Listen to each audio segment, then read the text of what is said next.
All right, today we have Jeff Aho, who is works for EA Sports and on the John Madden football team. He's the game capture lead, which he's going to explain to us.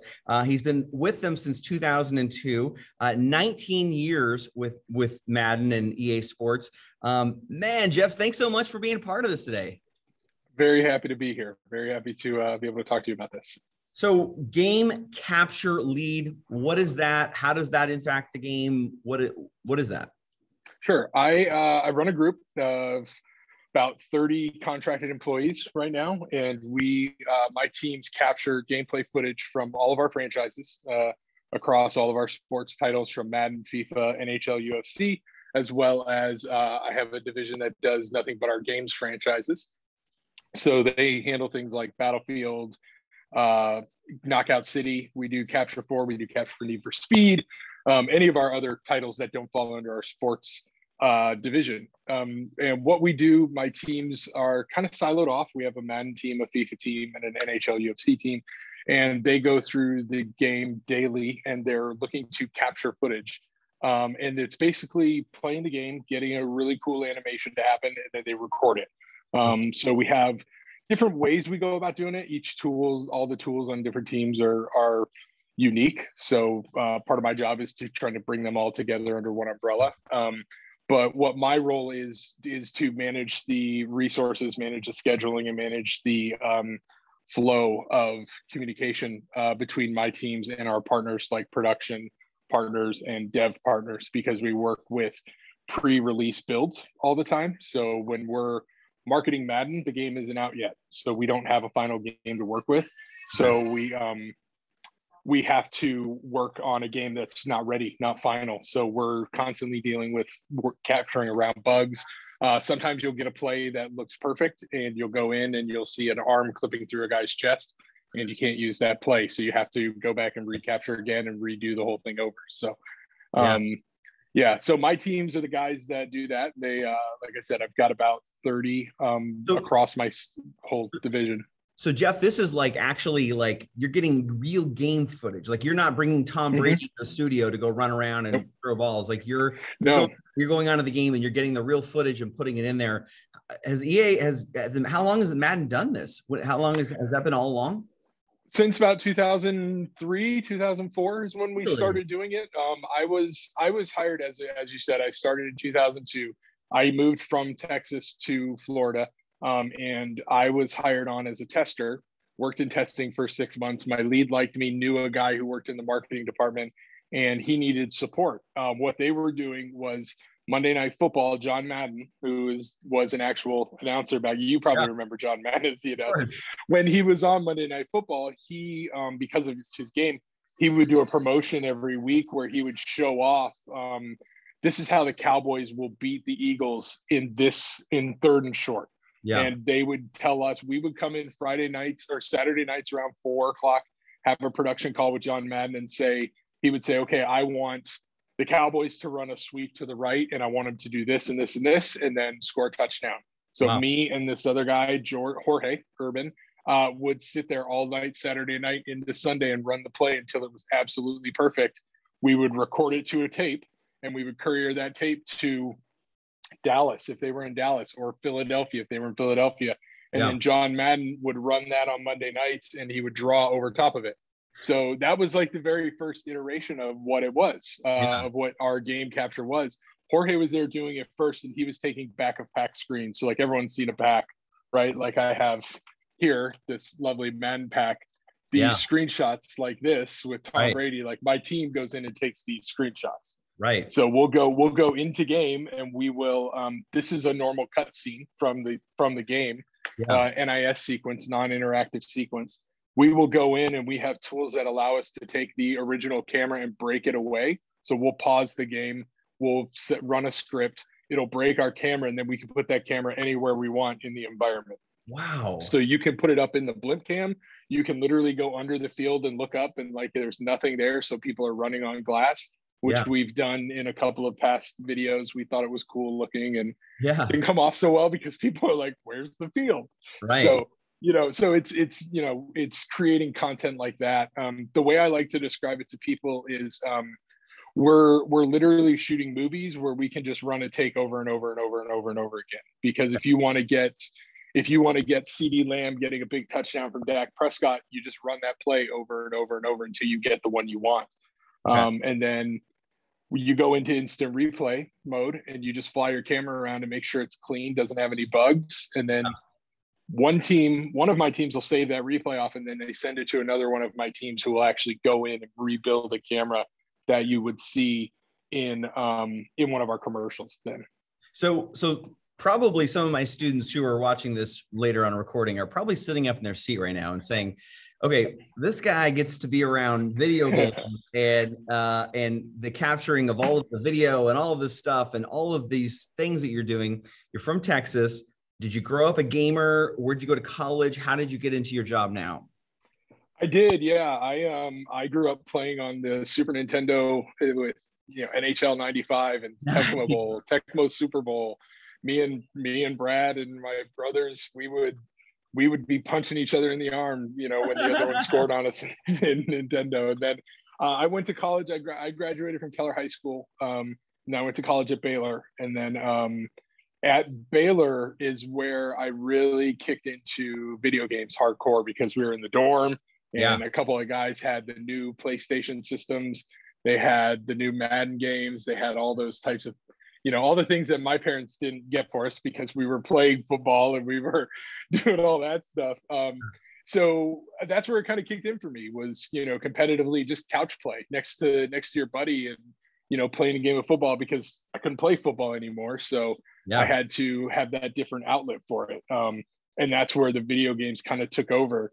For me, it was very much sports video games, because I grew up playing sports my whole life. I was always I went from football to basketball to baseball to track to football to base, every year. It was those were our seasons. So it was just kind of an extension of that. And then when you get out of your prime element of when you're able to play, you go to something that kind of emulates that. And that's, Madden and NCAA was my game back then, because I was in college and I was going to Baylor, and they weren't any good, but I was playing with, all my friends were playing. So that's really kind of kicked in for me. And then my degree is in film and television production. Really? So I have, my degree is technically it's telecommunications, but the way Baylor looks at that is it's a radio, film, and television production degree. So I learned all aspects of production, from writing scripts and creating budgets to filing, to producing a piece, shooting a piece, editing a piece, doing post to it, doing post audio, filing a piece, putting it on, like learning how to broadcast that piece. Right. So it was a really extensive kind of career development. Having no idea video games were didn't even put two to two together in my head that, video games, they do this too. Right. So it was when you told me that, I had no idea how this stuff's made. I just figured guys were moving the mouse around and making digits. It's all come in line. There's two ways you can do it within what EA does. We have a cinematics team who works on our cinematic pipeline, who makes the really, really beautiful movie-like images. And then when you see gameplay, that's my team. That's 90% of what we market as if you see it on Instagram, if you see it on Facebook, Twitter, TikTok, any of those areas, that's my team.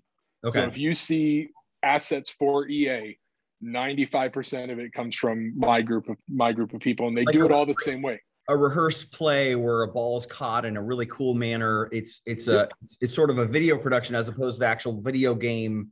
It's playing the game. Okay. So we've kind of, because of my background in production and all of that, we've kind of molded what capture is. When I started, it was very much like you just played the game, because it was me and another guy, and we were in a department of 4 people marketing Madden, NCAA, NASCAR, and Tiger Woods back in the day. So there were 4 people.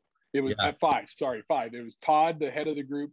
There were 2 PMs, product managers, and then there were me and Jorge, were the execution team. So we literally, it was just like, what content can you have? We'll give you any content you want. My early days of doing it for EA was I would literally capture footage from 8 a.m. till 4 p.m. I'd take an hour-long break for dinner, and then I would go back and I would edit from about 5 till about 10 or 11 at night, and I do a video a day. and I was just cranking out content, just making, and I would go in and I would play the game and I would say, oh, that was awesome. I would record it. I would manipulate my cameras. I would save that off. And then at night, I would pull all that footage into my editing system and I'd put it together in a video and I'd send it out. So you're sending out your own highlights. You're promoting your own, scoring on Brad on over the internet. Yeah. He's going like. It was much easier than that back then because we cheat. We totally have tools. Like I have tools in the game that aren't available to consumers to where I can make it always first down, or I can make then we can make it to where this guy always breaks a tackle. Don't give that to my students. Don't do that. Exactly. They don't need any of that. Well, you know, it's funny because I mean, I grew up playing, you know, I had a Nintendo. I had an Atari. That's how old I am. We had Pong. My brother had Pong. I had Atari. We got our first Nintendo.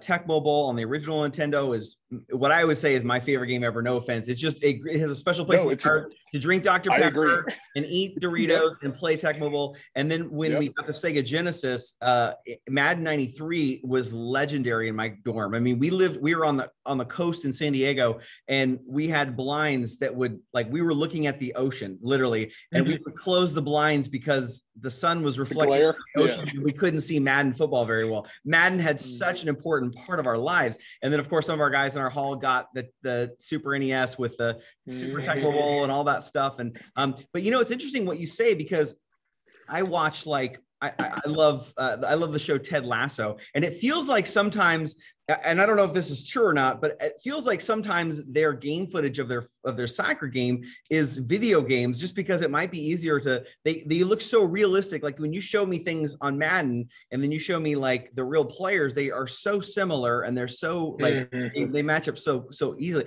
I had a couple students here who asked me to ask you about a few games. Let me, before I get into some questions for you, let me just run down here real quick and just tell me maybe why you think kids are playing these certain games, what you think appeals about them. What is it that the 13 to, I guess younger than that, the 10 to 22-year-old market that's highly valuable because they have so much disposable income and they're buying skins and all the upgrades and all that stuff. Why these games are so important? Why is Rocket League why is that loved so much?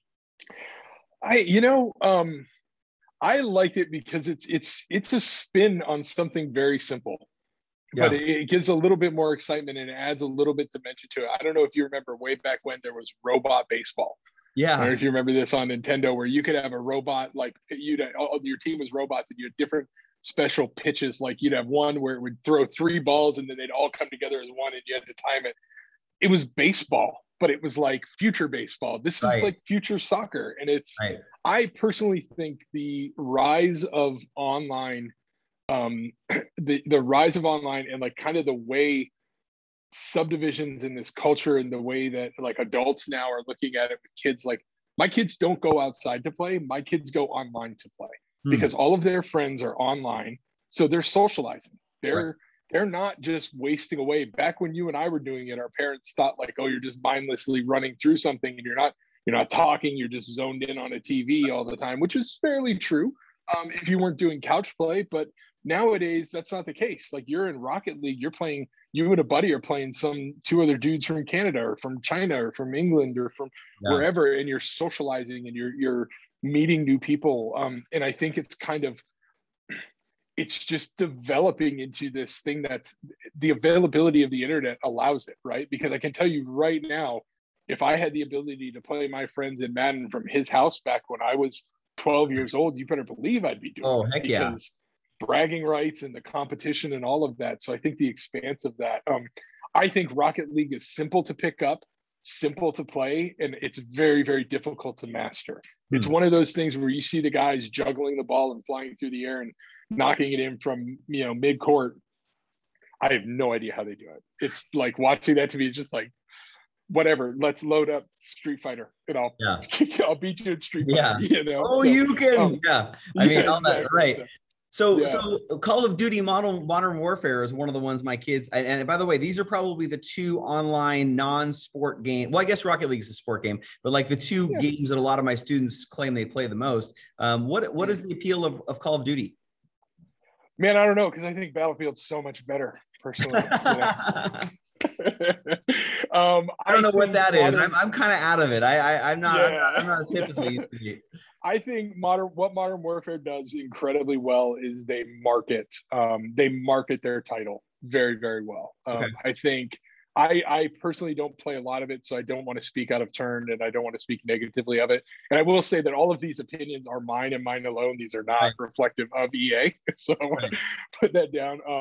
Modern Warfare, if you ask my kids why they play it, it's because everybody else is playing it. That's what everyone else is playing. And in my opinion, Modern Warfare's marketing is some of the best out there. When the fact that they don't shy away from spending the money to make a really, really dope commercial. And if you think back a couple of years, they had one that had like Kobe Bryant, Jack Black, had like tons of celebrities, and it was a one shot that went around all of them and stuff like that. Like, that kind of stuff gets people excited, and it makes the game look cool, and it makes the game look fun. So it brings people in. I think the other thing Modern Warfare does really well is they, for the last couple of years, they've innovated and they've made something new with it, right? Whereas other games kind of maybe stay stagnant in that world. Yeah. So another one that, and I played this back in the day when it first came out on my computer system. Not a game we're endorsing for high schoolers to play because there's a lot of bad stuff in here. But it is certainly a game that lives on. One of my students, Isaiah, said that this is Grand Theft Auto, and I'm like, is that still a thing? And he's like, of course. Grand Theft Auto 5. He said the special edition, or I'm sorry, the updated edition was like something that was. A lot of people are still playing. What is the appeal to this game? Why does it continue to live on and be so strong? I think it was ahead of its time early on when it came out a little bit in the freedom that it gave you in the open world value of it, right? It's not the first open world game. All the previous Grand Theft Autos were open world games. I think what 5 did well was it had a really good story that if you followed that story, it was solid and it kept you driving through it. But then the side quests made sense. Right. It wasn't things like, okay, well, follow this main story. Now I'm going to go do a side quest that makes zero sense in this world, which some games suffer from. I think what Grand Theft Auto does well is it obviously it's very edgy, right? It's rated M for a very distinct reason. But the thing that draws everyone to it is just the open world freedom of go play this, right? Or go do your main quest. But stop at any point in time and go do whatever you want, right? You can drive around. Like you see tons of videos now. The big thing I've seen out there now are the videos of like the cool runs that people have in their cars or on motorcycles and doing flips and flying through like the entirety of the map and stuff like that. So like it's a game that is like, it's an open world, like kind of like story driven action game, but then you can go over here and do a completely different thing and never touch the story of the game and still have a great time for hours and hours and hours. Right. And that's rare. It's rare in a video game. I remember the first time someone put this in my old Apple computer or whatever. Like I was running around. My Gateway computer. That's how old this is. Like I'm playing this game and I'm running around and just you can punch people or shoot or whatever. And he gave me these codes, all the weapons, and I remember thinking like, this is so. I mean, I wasted I was into like 12 hours, and I just wasn't a gamer like that, And I don't know. I don't want to call it wasted, but it was like I felt like I just went into a zone, and I woke up like, wow, that was 12 hours of immersion. Another game here that a lot of my students, and I put the 2021 up there because I'm a Portland Trailblazer fan. I didn't put the 22 up there. I know it's Doncic and all these guys are, or Luka, they're all wanting to say he's better than Damian. But, what's the appeal to this game? And has EA Sports ever broken into the basketball world too? Is that something on the horizon? Yeah.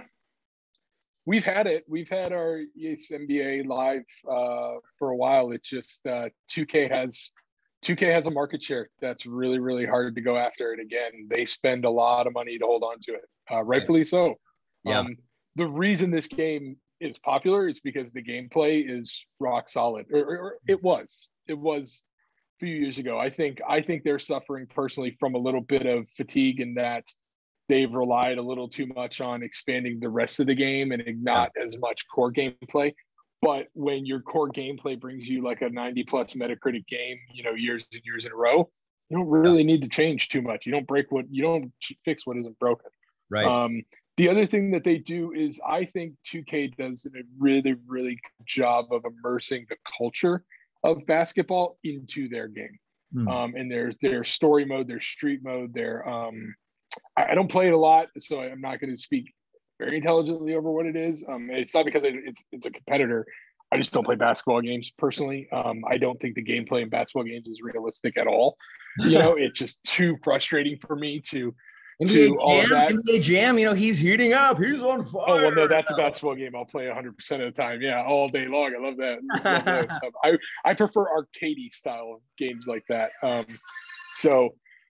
But I think 2K does that. I think, again, they market really well, and they do a really good job of bringing the hoops culture into their game. I love Arch Rivals as a kid. That was one of my favorites as well, arcade. So obviously, you can't talk video games without talking my main man here, Fernando Tatis Jr. and my San Diego Padres. The show, it's my kids. This is the one game my kids asked for. They wanted really badly. We have Madden. We bought some older. We don't watch a ton of football, so they're perfectly fine with Madden 2017 or whatever. It's a football game. That's all they think about it, right? Yeah, exactly. The show has Tatis on the cover, and such a big what is the appeal of this game? Again, it's gameplay. Like, the gameplay in the show is phenomenal, and it's interesting when you see like these quality games, and even back before Madden was an exclusive license, when they had competition with 2K, the quality of the game wins out every single time. You can market as good as you want. You can spend as much as you want in marketing, and you can tell as creative a story as you want. As soon as people get hands on that game and they start playing it and it's trash, you find out really fast it's trash. The show, there were probably there were at least 3 different baseball games when, 5-6 years ago. Right. 7 years ago, there were 3 different baseball games. Now it's the show. It's the show and nothing else. Right. And the show does things. The presentation in the show is phenomenal. Even in 2K's presentation is phenomenal. Like, how they present in game. When you're going into game, you feel like you're in the arena. You feel like you're in a baseball game. Right. And then the gameplay is great. Like, there's few bugs that impact the outcome of the game, and there's it's fun and repeatable. And I think the biggest key to all of these is, can I pick it up and play it quickly so I get into it and I learn as I go, or do I get frustrated because I'm losing or because I'm not understanding this mechanic quick enough? Right. And you know what? Screw it. I'm going to throw that game down and I'm not going to play it again, because I'll just go off on it real quickly. I don't game a ton. I play a little bit. I'm a platformer gamer. I love, I grew up with Mario, Super Mario, Zelda, those games. Buddy of mine gave me this game called Demon's Souls and on PlayStation 5. And it's a platformer game in that you make your way through a level. And if you die at the end of the level, you start over at the beginning. Exactly the same as Mario was. Right. I hate that game because it's so hard to pick up and play. Mario was fun because it's just jumping and whatever. And you're like, oh, you get frustrated. This one is like blocking swords and attacking and stuff like that. And it's the reflexes and all that kind of stuff. It's just like, it was frustrating for me. So the gameplay, the ease of getting into a game is so vitally important for the replayability of it for anybody, that it's a very hard thing for developers to do. And I think that's what games like the show and 2K and like Madden have learned to do very well, to where like Madden, you can pick up and play. Right. Like, can you be an expert and can you get on the Madden Bowl tournament and play them? No, not at all. Right. You can play for years and years and years. Those guys lab and they play 8-10 hours a day to be that good. But you can pick it up and have a good time. 100%. Yeah. These guys make it their living. They literally get up and they work for 8 hours at playing Madden. And that's when you talk esports, you talk League of Legends, you talk stuff like that. Right. That's the next level. Like, you think 8-10 hours is insane. Like, these guys meet in rooms and they have teams and they have coaches and they strategize and they go through all of that. They go through all of that. Really embracing this, is the game providers, are they sort of pushing the idea of like, let's make this like a big thing, or is this just happening on its own and you guys are just a part of it? I think I can't speak for how it is like overseas. I like in terms of Madden, and I don't have any visibility into plans or anything like that for what Madden's esports is. I know the talk around what esports is yeah, there is a future here. 100% there's a future here. And if you can tell there's a future here by just, it's on ESPN. Like, right. Done. Right. And it's not even on like the Ocho ESPN. It's on ESPN too. You know what I mean? So Right. it gets legitimate airtime, and this isn't G4 back in the day where it's like, oh, this is a fun little thing some guys are doing over here. Like esports in China and in Japan and in Europe sell out arenas the way rock concerts do. Yeah. I had not been to one until recently, a year or two ago, before the pandemic. So it's probably 2 years ago. There was an esports NBA 2K tournament because the 2K NBA league sponsors esports. So all the basketball teams in the league have an esports team, and they have a GM, they have a coach, they draft players, they hire players, they cut players, the players get a salary. So legitimately, like it is a 100% thing. I think and again, I'm guessing my own, I fully admit this is Jeff Aho's own estimation. I am sure the NFL is just looking for a way to make it profitable for them. Yeah. And that's where they're going. That's what they will move into next. They're kind of waiting to see how the 2K thing pans out, because if it flops, don't put money into it. But hey, if it makes money, here's a new revenue stream. Yeah. Right. So, well, and that's that's one of the things that I want, in talking about Madden football with you is that it seems like Madden football is another way for the NFL to advertise itself. And so it feels like almost like they should be paying Madden, but Madden pays the licensing fee to the NFL. It's the opposite way around, which is kind of a funny thing there, right? Like you get paid for someone to advertise your product. Yes and no. I think the NFL is such a monopoly. Like, there's nobody else doing it. So if you want to be in that business, you're going into business with them. Why do they charge a licensing fee? Because it's a private business. They can do whatever they want, right?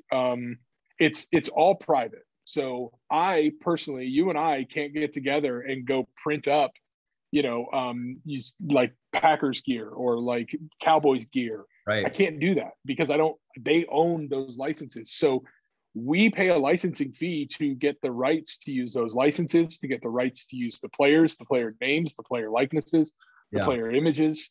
That's what we're paying a licensing fee for. I think it's funny too, like on ESPN recently, they went into the idea of the player ratings, and it was a whole segment on SportsCenter.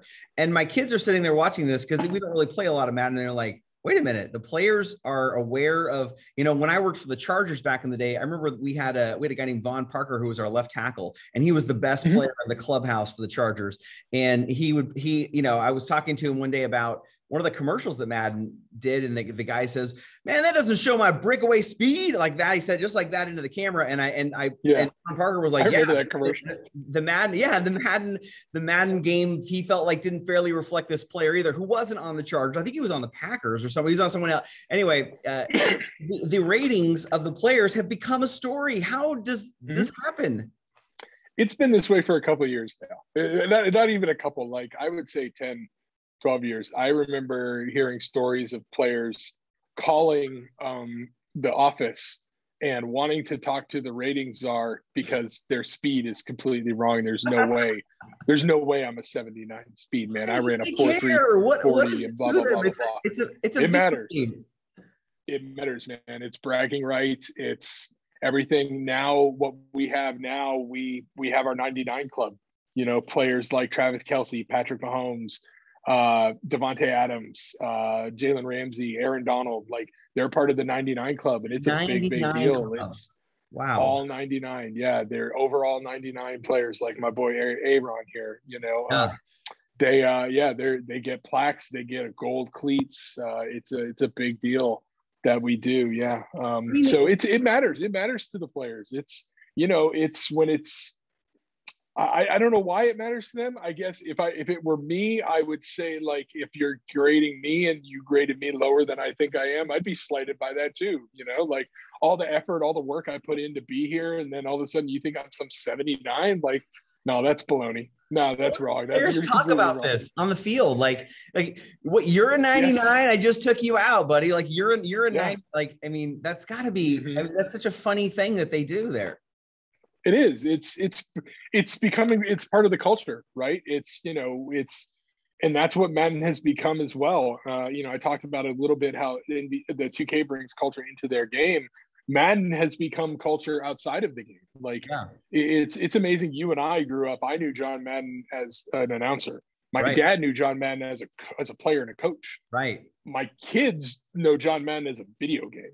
Like, my middle son's 14. He never saw John Madden announced, and he's like, "Wait, that guy's real?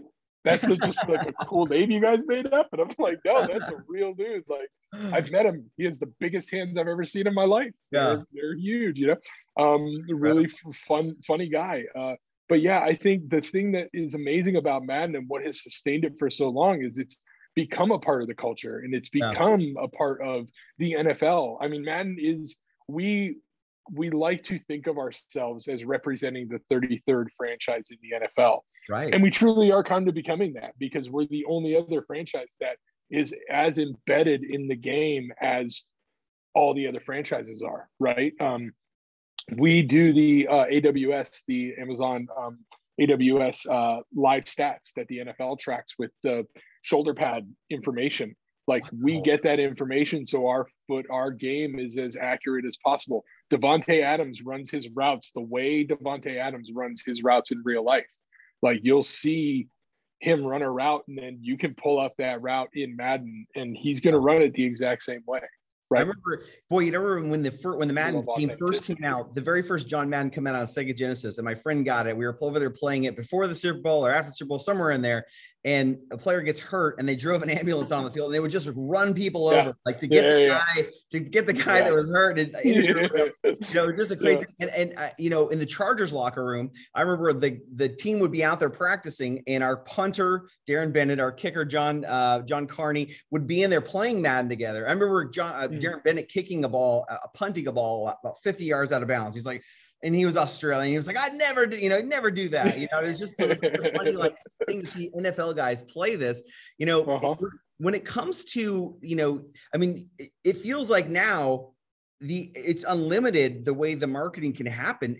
Is there consideration for I saw that the Madden was looking at having a Pizza Hut stadium or something like that. Is advertising in the game something that you sell that? Does the NFL sell that? Is that happening? What is that? That I'm not 100% sure about. That's not into my domain. I can tell you the one thing I do know is that it's all tied to whatever partners are within the NFL, right? So if it's a partnership within the NFL, this Pizza Hut Stadium is our, man, I'm going to butcher this, man. My boss, but the men people. The Pizza Hut Stadium has to do with, it's a MUT stadium. So it's not an actual NFL stadium. It's a specialty stadium you get for in-game in the MUT, I believe. I don't play the MUT, so I'm not, or the MUT mode, so I'm not that into it. But how the sponsors, there's always consideration and always conversation around like in-game sponsorship and how far do you push it and how far do you go, because nobody wants to. I mean, I'm sure your students have seen Ready Player One, and you know that scene where the main villain is up there like, we could cover 80% of the surface area without giving them a seizure. You know, nobody wants to take it to that level, but it's also a business, and you have to find revenue streams, and you have to find ways to make money, and there are considerations within that. There's also a level of authenticity to things in that, you know, you want to keep things authentic to what the real world is, because that's, again, what we pride ourselves on. When it comes down to like a Pizza Hut stadium, stuff like this, it's probably, and again, I'm speaking completely off of my own guesstimation, I don't know the details behind it, but probably a joint conversation between the NFL, their sponsors, and us to say, how can we, you know, what can we do we need a MUT stadium? Do we brand it as whatever Pizza Hut or something along those lines. Yeah. So That's interesting. And this generation and my generation, I mean, we're all figuring out how do we avoid video game, or how do we avoid commercials in anything? ads, Like pop-ups. when I when I watch the Chargers play, I would pause it 20 minutes, watch the news, and then come back and watch it and fast forward through commercials just to get through the game. It's we're getting smarter. I mean, YouTube is figuring out better ways, and the Padre games, they in the middle of like a pitching change or a mound visit, there's an ad that's played. I mean, they're getting smarter with advertising. It just makes sense. Yeah. Now, watching like the movie Transformers, you just feel like the entire thing is an ad for General Motors. But it's like those cars get out there, like, oh, you're driving the Bumblebee car or whatever. Like that's just some pretty smart marketing because that movie gets about. Product placement works because product placement works. Right? Like it's one of those things that, like, the older I've gotten and the more I've been in marketing, and the more, I mean, again, I didn't get a degree in marketing. I've just literally spent 19 years working with some of the smartest people I've ever met, and in the marketing world. And you pick up things, you learn things as you're going in that. And the biggest thing that I've learned is stereotypes and things like product placement work because they work. Right? Like if it didn't work, people would stop doing it. If it was nothing but complaints and like, ooh, Pizza Hut's in there, I hate it, we're boycotting Pizza Hut. Right. Pizza Hut would stop advertising like that. It would. But they don't, because it works. So, I think one of the things that I tell even my young guys who are coming on, who get frustrated over certain things, is like, think of it as you're in charge of this business. And what's your role in this business? Your role in this business is to make stockholders money. Right. Okay. It's not to make everyone happy. Your end goal is to make money. How you do that? The best game makes the most money. Right. So you have to make a good quality game. So our goal is to make the best game possible. Right. By doing that, that will make our stockholders money, because that will sell more copies of the game. Right. Other revenue streams and stuff like that, they're everywhere. And if people think like, oh, well, 2K doesn't do it or Call of Duty doesn't do it. Yeah, they do. They really, really do. Everybody does it. It's some do it more subtle, but I promise you 2K's got advertisements the exact same way within it. It's smart. Yeah, it is. It is. As a business, it's the way to do it, right? You have to maximize your revenue streams. So let's put this debate to end here. Is the Madden curse real? And this is the thing, like, you guys make the stories that come out of Madden, whether it be the ratings or whatever, I mean, it is such a smart marketing play. Not that we want that to happen to people, but there seems to just be stories that come from Madden football that are like interesting stories. Is the Madden curse for real? Do you hear about this? Do players worry about it on the cover? 100%. I heard, I will tell you a rumor I heard. I don't know who it was, but this is a hallway rumor that they offered years ago, offered it to a very prominent NFL player, and the NFL player immediately turned it down because his next year was a contract year and he wasn't going to get cursed in his contract year. Again, rumor, I don't know how true it is, but it's talked about. It is 100% talked about. And I think that the curse was truly, truly real up until about Calvin Johnson. He was really that first guy who wasn't injured in the year he was on the cover. He nearly had 2,000. I think he had like 1,980 yards receiving that year. Yeah. That's not really a curse, right? No. Like, you lead the league in receiving, he kind of broke that curse, because since then, like, AP had a really good year the next year. Richard Sherman was pretty good still. So yeah, I think it's I think it's a matter, like Odell, you could argue, kind of brought the curse back a little bit for us, which is good. But by that time, people were, kind of getting away from the curse stories. So there was a really strong vibe around that for a long time. Do you guys embrace this to some degree? Because it makes for a story. It makes for, like, you probably don't push the narrative like, hey, this is going to hurt you. But like the fact that like this happens is like a pretty interesting and intriguing story. Like a Sports Center might pick it up and be like, Madden cursed, and they have this whole thing. If I'm at home and I don't play John Madden football and I'm drinking my coffee and they talk about the Madden curse or the Madden ratings or whatever, I'm sitting down and I'm watching that segment. I'm in. Why is that so appealing? Is it because that we like to put people on a pedestal and see them fall? Right? Is that why the curse is interesting? Is it because, you know, I'm a Packers fan, so I really, really hope Calvin Johnson gets hurt this year because he kills the Packers all the time? Is it because of that? Like, is it because, like, and in the football world, we're all a little bit of a hater in that we have our favorite team and I hate everyone else, you know? Like, for me personally, again, it's the Packers. I really don't care how well the Cowboys do. If the Packers went 1-6, 1-15, and their one win was the Cowboys, that's a great year, you know. So I know that's not going to be a popular segment with your students there. Right. It's fine. I grew up in Keller for 15 years, loving the Packers and hating the Cowboys. So right. I'm used to all that. But I'll put it this way: this falls into one of those categories where not all press is good press, right? Like really? They're talking about Madden. It's a good thing to have. I think it's interesting if you talk to players. I don't know how many players fall into the category of that story I told. That was very, very early on in it, when it was like legitimately like people were going down week 1. I think Sean Alexander was on the cover in like week 3. He went out with a knee injury, and he was like the leading rusher 3 years in a row. Like he was a Hall of Famer, and then like, who's Sean Alexander now? You know, so yeah, I think it kind of falls into that category a little bit. That, you know, we're not going to discourage it. We're not putting out the stories ourselves per se, but we're not, you know, if ESPN wants to do a story on Madden, we'll provide footage for it all day long. So. Well, Jeff, man, you have been awesome. This is my kids are gonna be out of their seats listening to this, because this is, I mean, this is in their wheelhouse. This is fantastic. Excellent. I think it's really interesting time with the NFL it's going to finish out our NFL month of September. It's going to be airing at the end of September. So, man, I really appreciate you. Thanks so much for coming in. Absolutely. More than happy to do it. It was great talking to you. And, you know, I'd be happy to come back if there are more questions in the future. So.